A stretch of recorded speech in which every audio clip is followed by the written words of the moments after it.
Hello and welcome to Abhigyan's Point. Today we will talk about Uttar Pradesh, and the reason we are going to do that is because there's been a very high level meeting which included the Prime Minister Narendra Modi himself, between him, top RSS functionaries and of course BJP's top leadership in Delhi.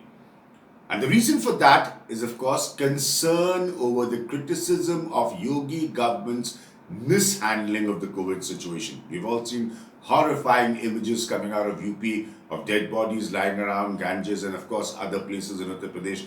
There's been very intense criticism of how this situation has been handled in Uttar Pradesh by the Yogi government. Now this clearly concerns the topmost leadership of the BJP. And the reason I'll tell you why, of course, I've been working and looking at Uttar Pradesh for over 2 decades now very closely. I'm also going to be ready very soon with a book on Uttar Pradesh. The reason is that the BJP has done extremely well, in my opinion, since 2014. Since 2014 and the rise of Narendra Modi, BJP's remarkable performance has made it possible to form a government with majority twice in Delhi. And also in 2017, it formed a government in Uttar Pradesh with over 320 seats. Now that's huge. That's massive for anybody who's looked at UP politics like me for over 2 decades. Therefore, there is a reason for this huge concern.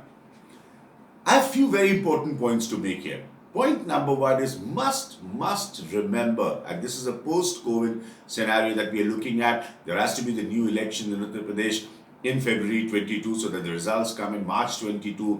That Yogi Adityanath was not the name people went to vote for in Uttar Pradesh last time when they gave BJP over 300 seats in UP.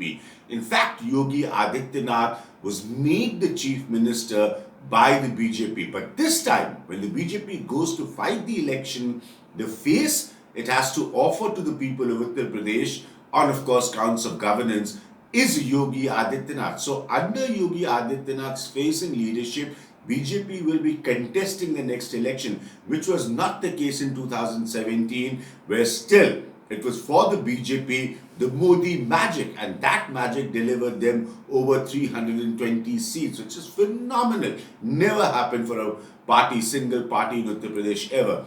So it is very obvious there is some sort of a damage control or undo what has happened in the post-COVID situation, or to control the widespread criticism that has been happening in Uttar Pradesh of the Yogi government. From political side, of course, that's very natural because this is the opportunity. The opposition also, which has been very laid back in Uttar Pradesh so far, has to get back to the Yogi government. So there is bound to be enormous concern. In 2014, BJP got over 70 seats. In 2019, BJP still got over 60 seats of Lok Sabha. So you can imagine it's actually BJP's biggest political lifeline as far as its central performance in India is concerned. And that is how significant Uttar Pradesh is. So if anything goes wrong for the Bharatiya Janata Party in Uttar Pradesh, the ramifications of it, the impact of it will clearly be visible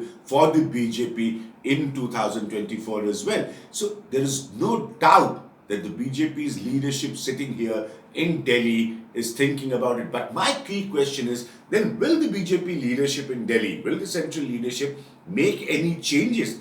As far as I am concerned and as I see the things right now, it doesn't look like the BJP will make any huge leadership change. So for example, of course, everybody will ask the same question, can it actually change the chief minister? In my opinion, that doesn't seem to be the case. But surely what I think could happen in a scenario like this is BJP making some other structural changes in Uttar Pradesh, or even with the existing situation of leaders to work out a formula where it can actually get things in its favor in terms of perception, at least, because it does not have much time left till the next elections happen. It's also very significant in between when A.K. Sharma, we all know, who was the secretary to the Prime Minister himself, was sent to Uttar Pradesh, and a lot of upheaval was there in Lucknow, a lot of gossip in the political circles. What impact would it make? Has that actually made any impact? One doesn't know right now. At least I don't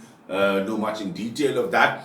But a change of some nature could be coming in Uttar Pradesh. But if I ask myself this question, that can that change actually be at the topmost leadership level? That doesn't seem to be. But structural changes could be the way for BJP, because it perfectly understands well that there is a cause of concern for all its top leaders sitting in Delhi as far as Uttar Pradesh is concerned. That's my point.